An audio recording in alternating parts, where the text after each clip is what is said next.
Hello YouTube, it's James, and I'm back again with I Don't Have Enough Faith to Be an Atheist by Norman L. Geisler and Frank Turek. Last week we were informed in the introduction that skeptics have faith that skepticism is true. At the time I asserted that those were probably some of the dumbest things one of the dumbest things I'd ever heard put to words. That hasn't changed. But let's not hold it against them. Maybe this book will get better. Let's jump right into Chapter 1. Chapter 1. Can we handle the truth? Starting us off here with a quote from Winston Churchill, Prime Minister of the Holy Roman Empire, if I remember correctly. Men stumble over the truth from time to time, but most pick themselves up and hurry off as if nothing happened. Well, we'll see if that has any relevance to the proceedings. In the movie A Few Good Men, Tom Cruise plays a Navy lawyer who questions a Marine colonel played by Jack Nicholson about the murder of one of Nicholson's men. The dramatic courtroom scene turns into a shouting match as Cruise accuses Nicholson of being complicit in the murder. Cruise, Colonel, did you order the code red? Judge, you don't have to answer that question. Nicholson, I'll answer the question. You want answers? Cruise, I think I'm entitled to them. Nicholson, you want answers? Cruise, I want the truth. Nicholson, you can't handle the truth. It's probably a bad time to admit this. I've not seen A Few Good Men. I'm sorry. I don't watch a lot of movies. You help me. Anyways, Nicholson might as well have been yelling at all of America rather than Cruise, because it seems that many in our country can't handle the truth. On one hand, we demand truth in virtually every area of our lives. For example, we demand the truth from loved ones. No one wants lies from a spouse or a child. Doctors, we want the right medicine prescribed and the right operations performed. Stockbrokers, we demand that they tell us the truth about companies they recommend. Courts, we want them to convict only the truly guilty. Employers, we want them to tell us the truth and pay us fairly. Airlines, we demand truly safe planes and truly sober pilots. We also expect to be told the truth when we pick up a reference book, read an article, or watch a news story. We want the truth from advertisers, teachers, and politicians. We assume road signs, medicine bottles, and food labels reveal the truth. In fact, we demand the truth for almost every facet of life that affects our money, relationships, safety, or health. On the other hand, despite our unwavering demands for truth in those areas, many of us say we aren't interested in truth when it comes to morality or religion. In fact, many downright reject the idea that any religion can be true. As we're sure you've noticed, there's a huge contradiction here. Why do we demand truth in everything but morality and religion? Why do we say that's true for you but not for me when we're talking about morality or religion, but we never even think of such nonsense when we're talking to a stockbroker about our money or a doctor about our health? Although few would admit it, our rejection of religious and moral truth is often on volitional rather than intellectual grounds. We just don't want to be held accountable to any moral standards or religious doctrine, so we blindly accept the self-defeating truth claims of politically correct individuals who tell us the truth that truth does not exist. Everything is relative. There are no absolutes. It's all a matter of opinion. You ought not judge. Religion is about faith, not facts. Perhaps Augustine was right when he said that, that we love the truth when it enlightens us, but we hate it when it convicts us. Maybe we can't handle the truth. In order to resolve our cultural schizophrenia, we need to address 4 questions concerning truth. What is truth? Can truth be known? Can truths about God be known? So what? Who cares about truth? We'll cover these questions in this chapter and the next. Well, this looks promising. I'm sure this will be entertaining, if not enlightening. I, for one, would assert that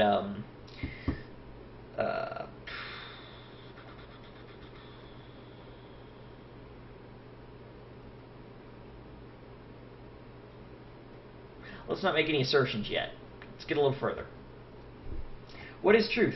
The truth about truth. What is truth?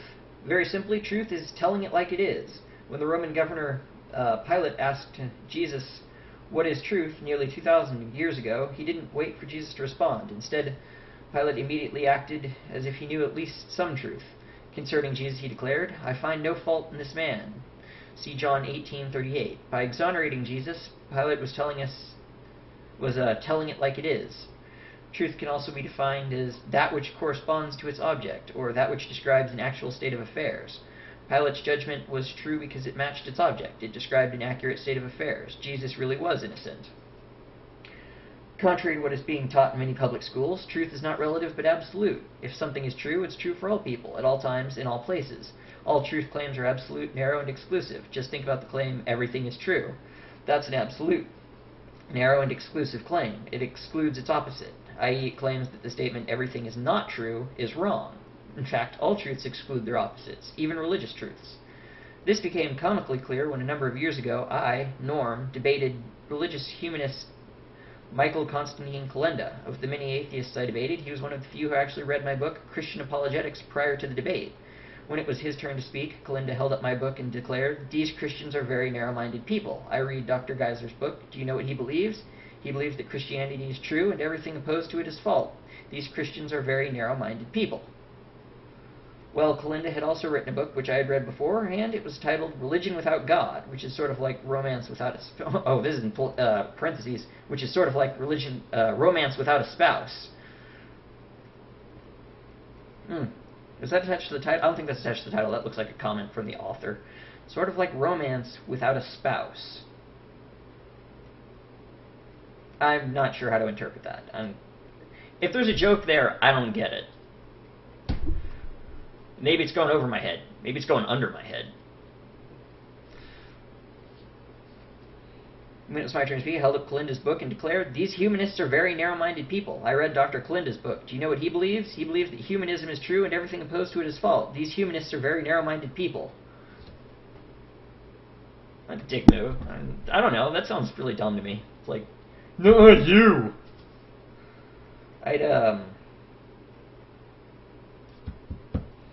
I'd have gone with something a little more insightful in a debate than just repeating what my opponent said with the thing dropped out. I'm sure that's worked in debates before. I'm sure there's been some very clever debates where you just replace what your opponent says with something that your opponent does, and suddenly it's this reversed thing. This doesn't feel like one of those times. Not impressed. The audience chuckled because they could see the point. Humanist truth claims are just as narrow as Christian truth claims, for if humanism is true, then anything opposed to humanism is false. Likewise, if Christianity is true, then anything opposed to Christianity is false. There are many other truths about truth. Here are some of them. Truth is discovered, not invented. It exists independent of anyone's knowledge of it. Gravity existed prior to Newton. I think Newton was wrong about gravity. It doesn't really have any relevance to anything, but just interesting. Truth is transcultural. If something is true, it is true for all people in all places at all times. 2 + 2 = 4 for everyone, everywhere, at every time. Yeah, I guess that's true. I don't know.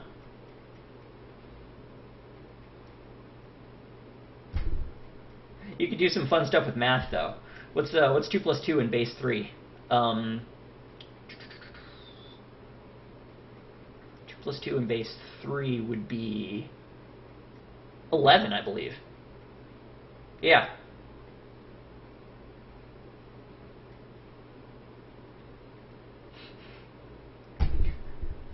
So, maybe 2 + 2 does not equal... No, 2 + 2 does not equal 4 to everyone. If you count in base 3, 2 + 2 is 11. Food for thought. Truth is unchanging. Even though our beliefs about truth change, when we began to believe the Earth was round instead of flat, the truth about the Earth didn't change, only our belief about the Earth changed. Beliefs cannot change a fact, no matter how sincerely they are held. Someone can sincerely believe the world is flat, but that only makes that person sincerely mistaken. Don't tell that to any people who actually believe the Earth is flat. They'll just get mad. There are still people that believe the Earth is flat. I heard about the internet. It must be true. Truth is not affected by the attitude of the one professing it. An arrogant person does not make the truth he professes false. A humble person does not make the error he professes true. All truths are absolute truths. Even truths that appear to be relative are really absolute. For example, I, Frank Turek, feel warm on November 20th, 2003 may appear to be a relative truth, but it is actually absolutely true for everyone everywhere that Frank Turek had the sensation of warmth on that day. In short, contrary beliefs are possible, but contrary truths are not possible. We can believe everything is true, but we cannot make everything true. This seems obvious enough, but how do we deal with the modern assertion that there is no truth? A couple of cartoon characters can help us. Are we really going to be cartoons? Really? This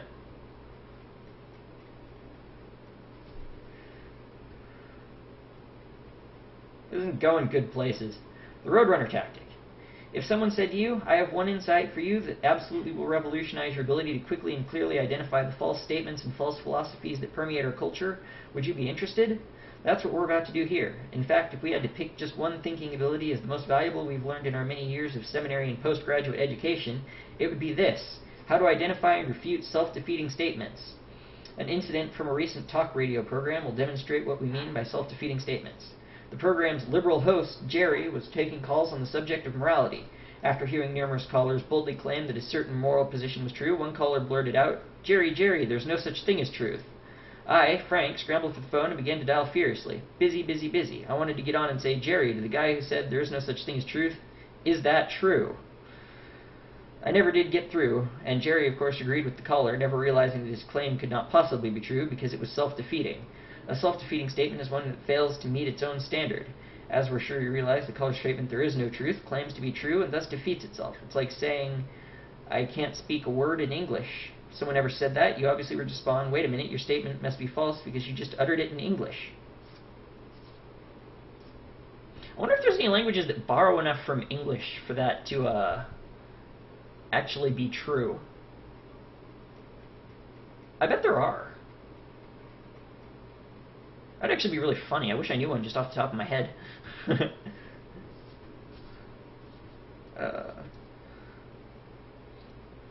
Self-defeating statements are made routinely in our postmodern culture, and once you sharpen your ability to detect them, you'll become an absolutely fearless defender of truth. No doubt you've heard people say things like, all truth is relative, there are no absolutes.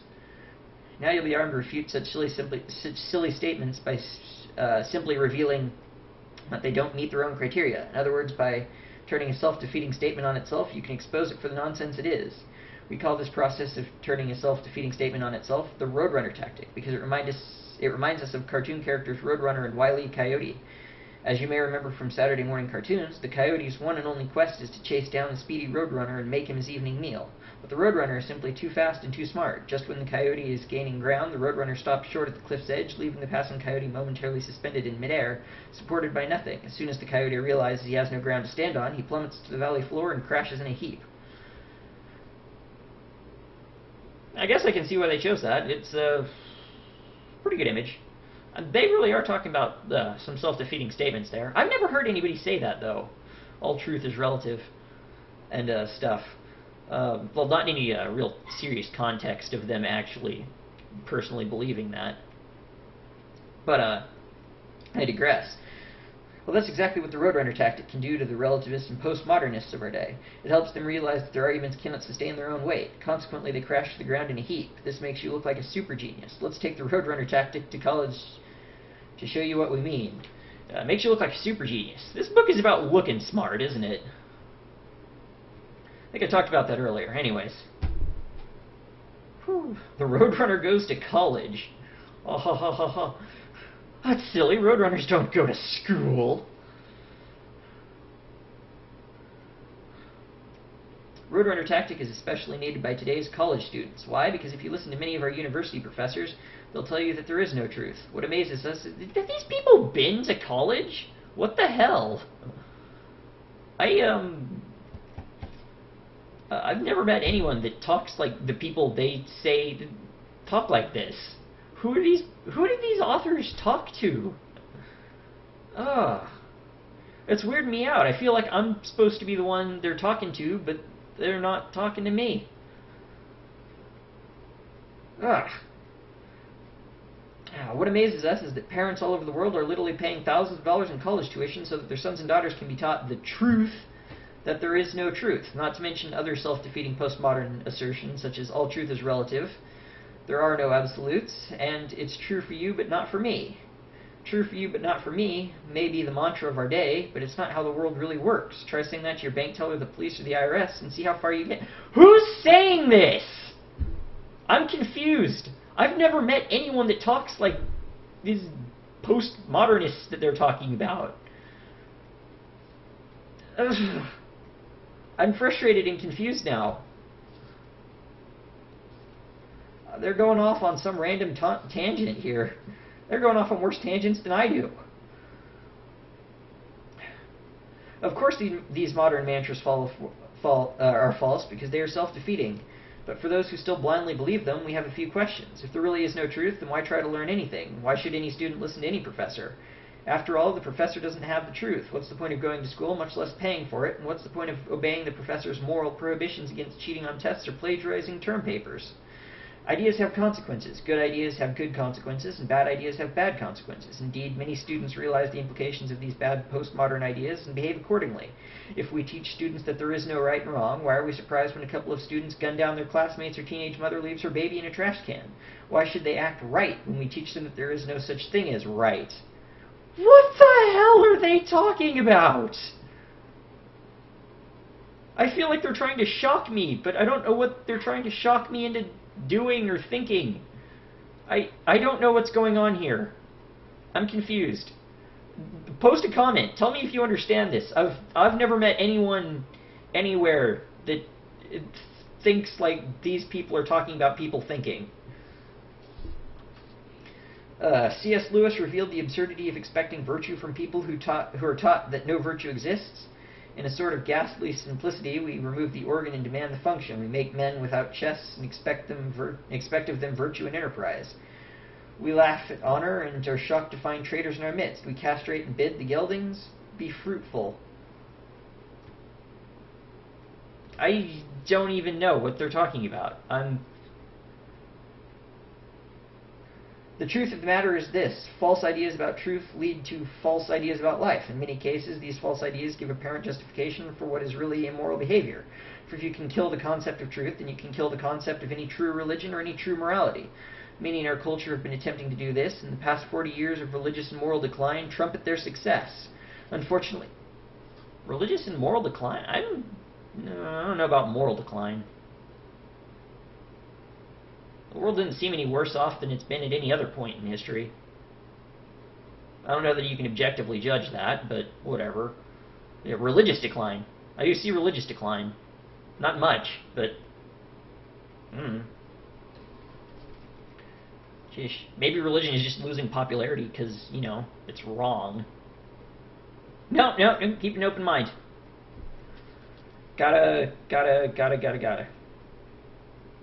I don't know about this chapter, though. This isn't really addressing anything. It's like, can we handle the truth? I can handle the truth. I'm agreeing with them. They're right. Truth is truth.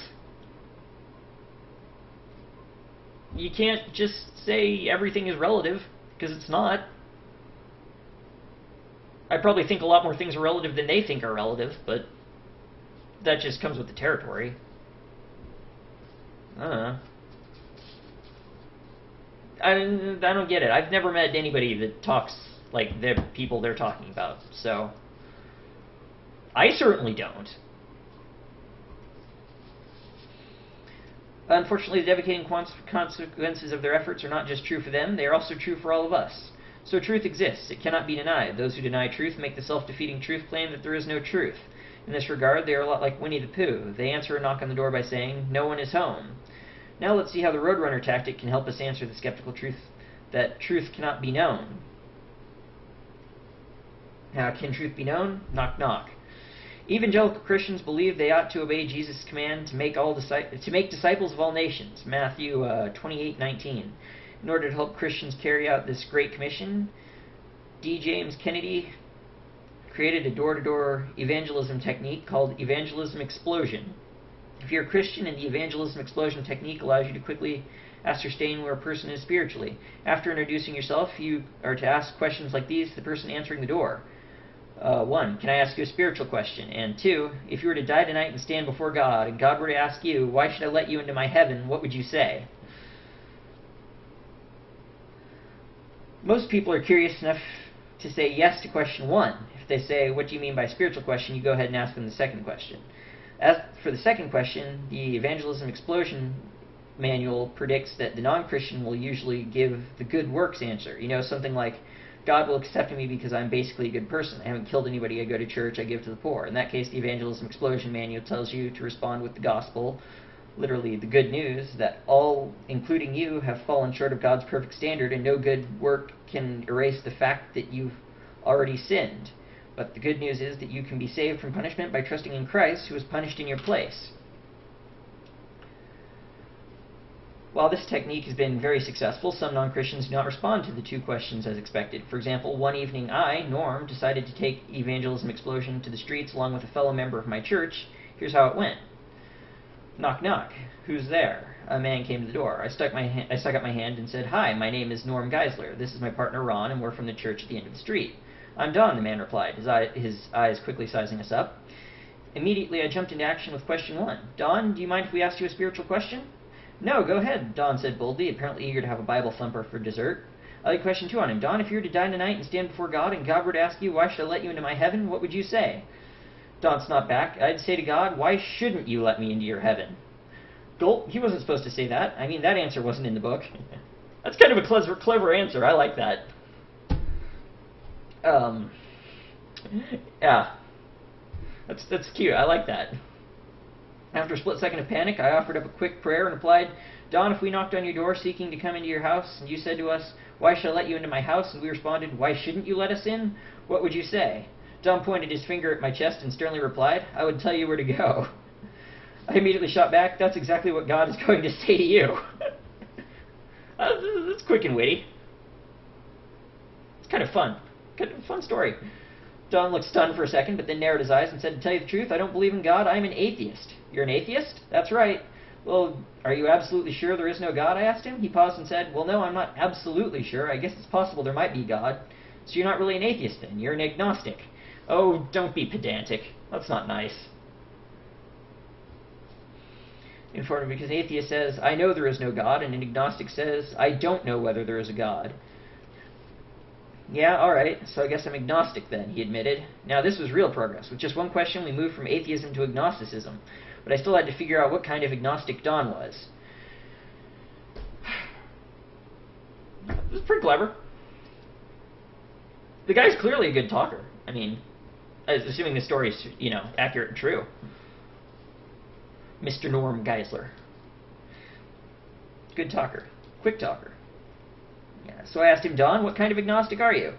He laughed as he asked, "What do you mean?" He was probably thinking, a minute ago I was an atheist. I have no idea what kind of agnostic I am now. "Well, Don, there are two kinds of agnostics. There's the ordinary agnostics who say he doesn't know anything for sure, and then there's the ornery agnostic who says he can't know anything for sure." Don was sure about this. He said, "I'm the ornery kind. You can't know anything for sure." Recognizing the self-defeating nature of his claim, I unleashed the Roadrunner attack by asking him, "Don, if you say you can't know anything for sure, then how do you know that for sure?" Looking puzzled, he said, "What do you mean?" Explaining it another way, I said, "How do you know for sure that you can't know anything for sure?" I could see the light bulb coming on, but decided to add one more point. "Besides, Don, you can't be a skeptic about everything, because that would mean you'd have to doubt skepticism. The more you doubt skepticism, the more sure you become." He relented. "Okay, I guess I can know something for sure. I must be an ordinary agnostic." Now we were really getting somewhere. With just a few questions, Don had moved from atheism through ornery agnosticism to ordinary agnosticism. I continued, "Since you admit now that you can know, why don't you know that God exists?" Shrugging his shoulders, he said, "Because nobody has shown me any evidence, I guess." Now I launched the million-dollar question. "Would you be willing to look at some evidence?" "Sure," he replied. Yeah, this guy's a quick talker. He talks like a con artist, though. I don't know if you've noticed that. He talks like he's scamming you. I don't know, maybe that's just me, but that's what it feels like he's talking to this guy. And just like...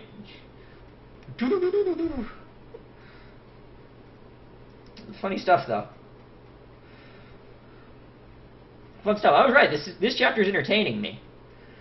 We haven't gotten anything challenging, my own beliefs, so I'm just along for the ride for now. This is the best type of person to talk to, someone who's willing to take an honest look at the evidence. Being willing is essential. Evidence cannot convince the unwilling. Since Don was willing, we gave him a book by Frank Morrison titled Who Moved the Stone? Morrison was a skeptic who set out to write a book refuting Christianity, but instead became convinced by the evidence that Christianity was indeed true.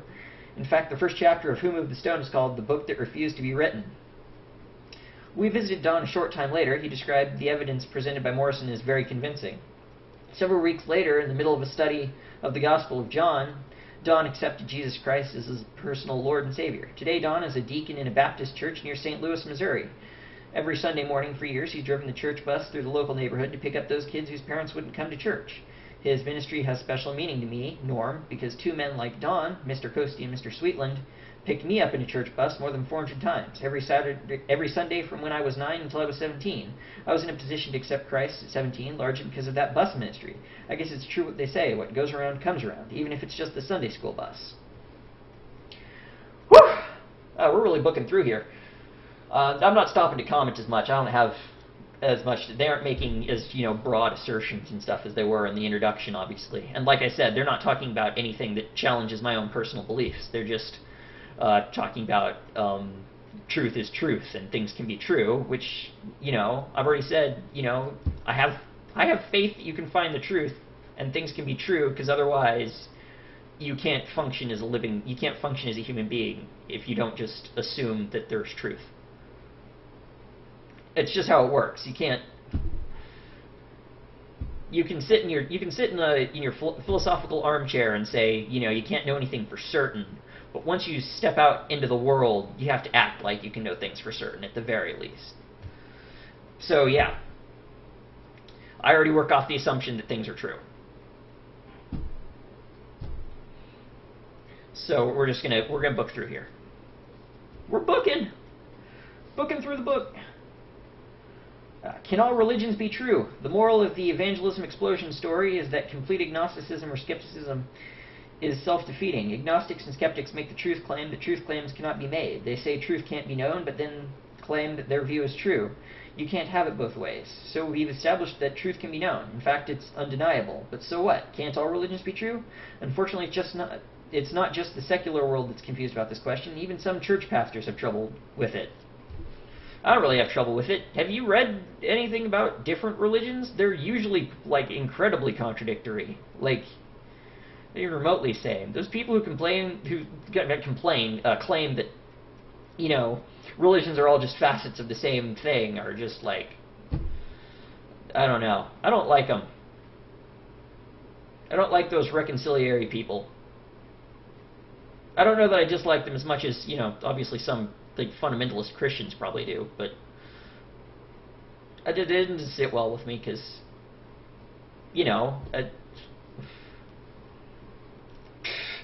anyways, let's get back to the book. Whew, the moral of the story. Okay, hold on. Seminary professor Ronald Nash heard a good example of this. He told us of a student of his who went home to Bowling Green, Kentucky for Christmas break a couple of years ago. While on break, this Bible-believing student decided to be adventurous one Sunday and attend a church they'd never attended before. But as soon as the pastor uttered the first sentence of his sermon, the student realized he'd made a mistake. The pastor was contradicting the Bible. The theme of my sermon this morning, the pastor began, is that all religious beliefs are true. The student squirmed in his seat as the pastor went on to assure each member of the congregation that every religious belief they had was true. I was in quotation marks, and at the risk of compromising my own limited credibility, I would currently assert that yes, all of the religious beliefs are in fact, quotation mark, true, quotation mark. I'm an asshole. I'm just being mean here, When the sermon was over, the student wanted to slip out unnoticed, but the heavy-set robed pastor was waiting at the door, bear-hugging each passing congregant. Oh gosh, it's like somebody out of a cartoon. Yeah, I would not respond well to anybody in any building hugging me. That's just weird. Son, the pastor boomed upon greeting the student, where are you from? Actually, I'm from Bowling Green, sir. I'm home on break from seminary. Seminary? Good. So what religious beliefs do you have, son? I'd rather not say, sir. Why not, son? Because I don't want to offend you, sir. Oh, son, you can't offend me. Besides, it doesn't matter what your beliefs are. They're true. So what do you believe? Okay, the student relented. He leaned toward the pastor, cupped his hand around his mouth and whispered, Sir, I believe that you are going to hell. Woo! I don't know. I'm fully behind the kid here, because not every religious belief can't be true. That's just big friendly guys trying to be friendly with everyone. The pastor's face turned bright red as he struggled to respond. I guess I made a mistake. All religious beliefs cannot be true because yours certainly aren't true. Oh, you fell into the trap there. Oh. Indeed, as the pastor realized, religious beliefs cannot all be true because many religious beliefs are contradictory. They teach opposites. For example, conservative Christians believe that those who haven't accepted Christ as their Savior have chosen hell as their ultimate destination. It's often overlooked, but many Muslims believe the same about non-Muslims. They are headed for hell as well. And Hindus generally believe that everyone, regardless of beliefs, is caught in an indefinite cycle of reincarnation based on works. These contradictory beliefs can't all be true. They're right, they can't all be true. It's hard to argue with a book that's just... Hopefully we'll run into something that, contradicts my beliefs at some point, and then we can have an interesting and in-depth discussion about it. In the meantime, I'm going to crack wise.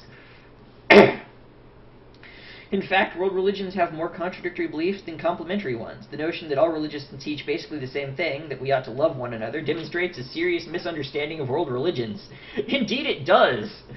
Yes, if you've read the Old Testament, Christianity does not teach you to love everyone. I think if you read the New Testament, it's not as lovey-dovey as it's sometimes professed to be. Although it is much lovelier-dovier than the Old Testament by far.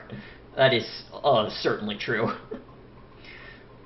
While most religions have some kind of similar moral code because God has implanted right and wrong on our consciousness, we'll discuss that in Chapter 7. You'd better discuss that in Chapter 7.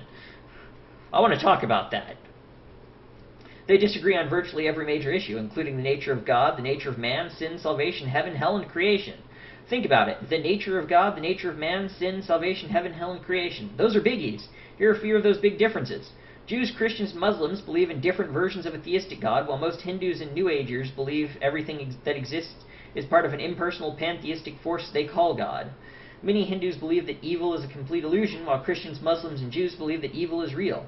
Christians believe that people are saved by grace, while all other religions, if they believe in salvation at all, teach some kind of salvation by good works. The definition of good and what one is saved from varies greatly. Well, that all seems to be mostly true. I mean, I don't know how accurate they're being about other religions. These don't seem like the people who've gone really deep into other religions, if you know what I'm saying. I may be judging unfairly. Like I said, we're like in the middle of the first chapter of the book. We'll see, obviously. For all I know, what they've demonstrated so far, they don't seem like real big religious scholars. These are just a few of the many essential differences. So much for the idea that all religions teach basically the same things. That's not an idea I ever held, so I don't really have a comment there. They're right so far. If I think they're right and they're wrong, let me know in the comments. Keep me posted. Did I just bump the microphone? Sorry about that. Truth versus tolerance. While most religions have some beliefs that are true, not all religious beliefs can be true because they are mutually exclusive. They teach opposites. In other words, some religious beliefs must be wrong, but you're not supposed to say that in America today. You're supposed to be tolerant of all religious beliefs. And in our culture today, tolerance no longer means to put up with something you believe to be false. After all, you don't tolerate things you agree with. Tolerance now means that you're supposed to accept every belief is true. I don't know. Is that true? I don't see that attitude being preached a lot. I don't know. It could just be where I live. It could be that it's just what I've been exposed to. But I've not seen a whole lot of the every religious belief is true thing, because I don't honestly know if anyone can really believe that. It's kind of dumb. I'm not thrilled that I'm on the same side as the guys who are writing this book right now, because they've said some stuff earlier on that really annoyed me, but they're right so far as I'm concerned. In a religious context, this is known as religious pluralism, the belief that all religions are true. There are a number of problems with this new definition of tolerance. First, let's say we are thankful that we have religious freedom in this country and we don't believe in imposing a religion legislatively. See our book, Legislating Morality. We are well aware of the dangers of religious intolerance and believe that we should accept and respect people who have different religious beliefs, but that doesn't mean that personally we ought to embrace the impossible notion that all religious beliefs are true. Yeah, I'm right along with them. You don't have to accept that everyone's beliefs are true, you just have to accept that other people can have their beliefs without you, like, killing them for it. Since mutually exclusive religious beliefs cannot be true, it makes no sense to pretend that they are. In fact, on an individual level, it can be dangerous to do so. If Christianity is true, then it's dangerous to your eternal destiny not to be a Christian. Likewise, if Islam is true, then it's dangerous to your eternal destiny not to be a Muslim. Second, the claim that you ought to not question someone's religious beliefs is itself a religious belief for pluralists, but this belief is just as exclusive and as intolerant as any religious belief of a Christian or Muslim. In other words, pluralists think that all non-pluralist beliefs are wrong, so pluralists are just as dogmatic and closed-minded as anyone else making truth claims in the public square, and they want everyone who disagrees with them to see things their way. Whatever, yeah, sure.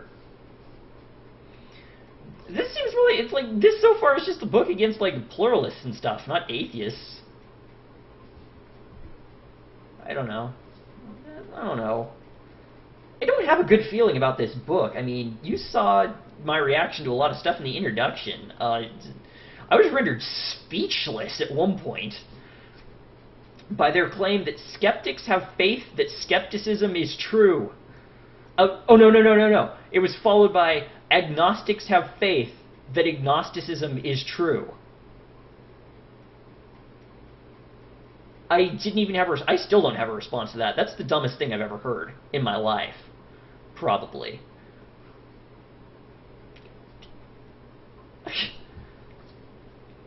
That's my biggest complaint against this book so far, those two sentences. Third, the prohibition against questioning religious beliefs is also an absolute moral position. Why shouldn't we question religious beliefs? Well, good question. Why shouldn't we? I question religious beliefs. I do it all the time. I'm not shy about it. Would it be immoral to do so? And if so, by whose standard? Do pluralists have any good reasons for supporting their belief that we ought not question religious beliefs? Or is it just their own personal opinion that they want to impose on the rest of us? Unless they can give us good reason for such a moral standard, why should we allow them to impose it on us? And why are pluralists trying to impose that moral position on us anyways? That's not very tolerant of them. Fourth, the Bible commands Christians to question religious beliefs. Oh, long list of verses here. Let's see. Deuteronomy 13, 1 through 5, 1 John 4:1, Galatians 1:8, 2 Corinthians 11:13, etc. Since Christians have a religious belief that they ought to question religious beliefs, then pluralists, according to their own standards, should accept this Christian belief as well. But of course they do not. Ironically, pluralists, advocates of new tolerance, are not really tolerant at all. They only tolerate those who already agree with them, which by anyone's definition is not tolerance. Fifth, the pluralists' claim that we ought not question religious beliefs is derivative of the false cultural prohibition against making judgments. Their prohibition against judging is false because it fails to meet its own standard. You ought not judge is itself a judgment. That's pretty true. I think they used the quote, you should not live an unexamined life. Or no, an unexamined life is not worth living. A quote I fully agree with. I'm with these guys so far. Their argument against, the religious tolerance movement where everybody should be allowed to have their own little beliefs and be left alone. And no. People shouldn't be left alone. People should be questioned all the time in the streets. You shouldn't be able to do anything without people questioning you. Okay, no, that'd be invasive and annoying. Obviously, you can't have that, but you know where I'm going. I'm with these guys so far.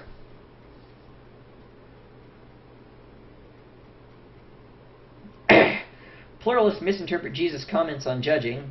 Matthew 7, 1 through 5. Jesus did not prohibit judging as such, only judging hypocritically. Indeed, everyone, the pluralist, the Christian, the atheist, the agnostic, makes judgments. I make a lot of judgments. I'm not even going to pretend here. I judge all the time, obviously. Oh, why not? I'm on the internet right now making a video judging this book. Judging the hell out of it. Which is what they want, so that's good. So the issue isn't whether or not we make judgments, but whether or not we make the right judgments. Finally, are pluralists ready to accept as true the religious belief of Muslim terrorists, especially when those beliefs say that all non-Muslims, including pluralists, should be killed? Are they ready to accept as true the religious beliefs of those who believe in child sacrifice or other heinous acts? Well, we hope not. I hope not. let's not accept those beliefs. Those beliefs are a little dangerous.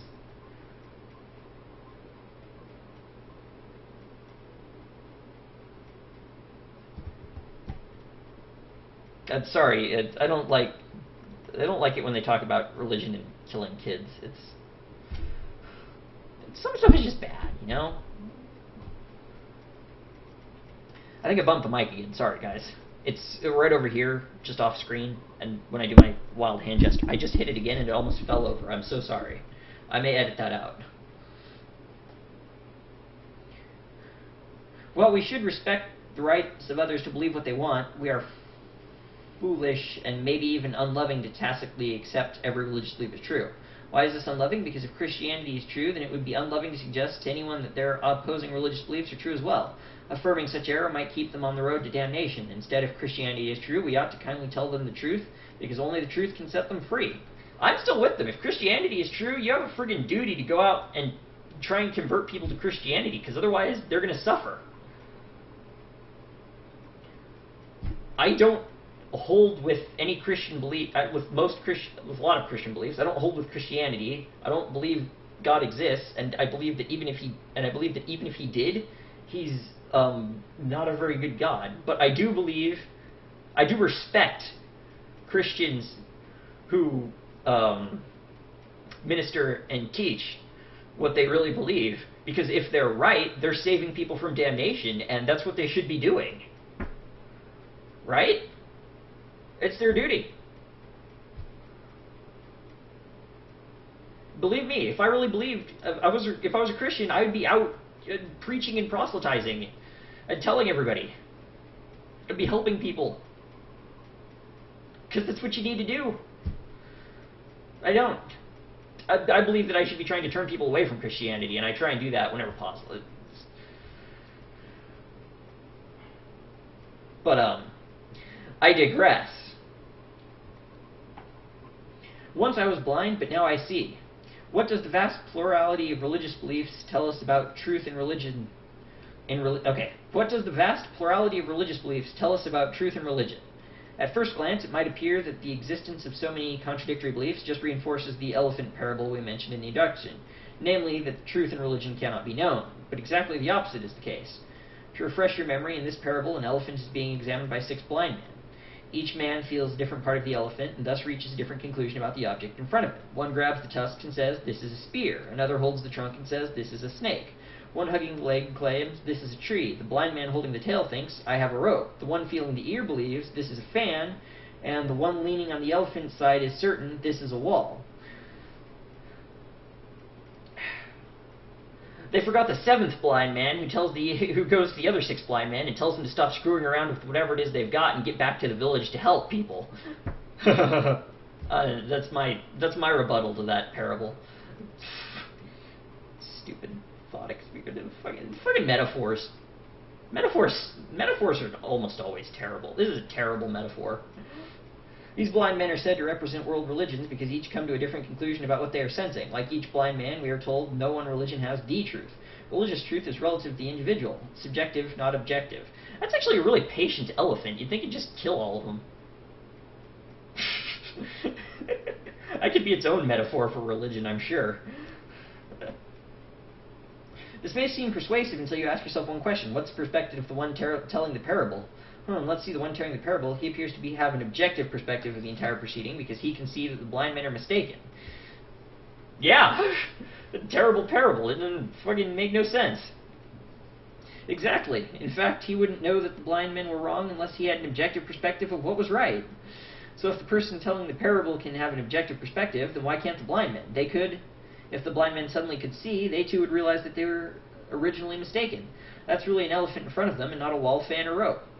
We too can see the truth in religion. Unfortunately, many of us who deny there's truth in religion are not actually blind, but only willfully blind. We may not want to admit that there's truth in religion because that truth will convict us. But if we open our eyes and stop hiding behind the self-defeating nonsense that truth cannot be known, then we'll be able to see the truth as well. And not just truth in the areas where we demand it, money, relationships, health, law, etc., but truth in religion as well. As the blind man healed by Jesus said, "Once I was blind, but now I see." The skeptic says, wait a minute, the elephant parable may be a bad parable, but that still doesn't prove that truth in religion can be known. You've proven that truth can be known, but not necessarily truth in religion. In fact, didn't David Hume and Immanuel Kant disprove the idea of truth in religion? Not at all, and we'll discuss why in the next chapter. I hope they bring it. I've heard of Kant before, but I'm not familiar with what they're talking about here, about disproving truth in religion or whatever. But as far as I'm concerned, you can prove truth in religion. I've seen religion, in a few cases, be proved wrong to my satisfaction, to the satisfaction of my standards of evidence. I don't know what would make religion special. It's not that it would be exempt from truth.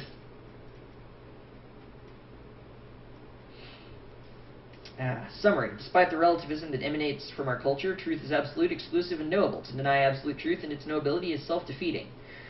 2. The roadrunner tactic turns a statement on itself and helps expose to self-defeating and thus false statements that are so common today. These include statements such as, there is no truth, all truth is relative, and you can't know the truth. Basically, any statement that is unaffirmable because it contradicts itself must be false. Relativists are defeated by their own logic. 3. Truth is not dependent on our feelings or preferences. Something is true whether we like it or not. 4. Contrary to popular opinion, major world religions do not all teach the same things. They have essential differences and only superficial agreements. All religions cannot be true because they teach opposites. Since logically all religions cannot be true, we cannot subscribe to the new definition of tolerance that demands we accept the impossible idea that all religious beliefs are true. We are to respect the beliefs of others, but lovingly tell them the truth. After all, if you truly love and respect people, you will tactfully tell them the truth about information that may have eternal consequences. Okay, chapter 1's over, and so far I'm with the authors. I don't know about this relativism and this kind of like extreme there is no truth skepticism. I don't know anybody that thinks like that. I've not met anybody that thinks like that. I certainly don't think like that. But they're right, as far as I know, as far as I'm concerned. With them. Religion can be held to the same standards of truth as anything else. If you really honestly believe whatever religion you believe in is true, you should certainly try and convert other people, because if your religion is true, that probably has eternal consequences and stuff. If people are going to go to hell, you should try and stop that. Otherwise, you're a bad person. I really hope I'm not like convincing people to go out and start preaching, but maybe I do. I don't know. Anyways, that's chapter 1. So yeah, we'll see you next time with chapter 2. That video actually may follow pretty quickly. I'm in a good mood today, so I might blow through a few of these. Maybe we'll get to something I can really talk about that contradicts my own beliefs. Maybe they'll even change my mind about some stuff. That'd be cool. Have that on camera.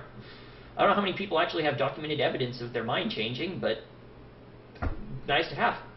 I'm having a good time. I hope all of you following along at home are. And I can't wait to continue this series with you guys. All right. Have a good one. Bye, guys.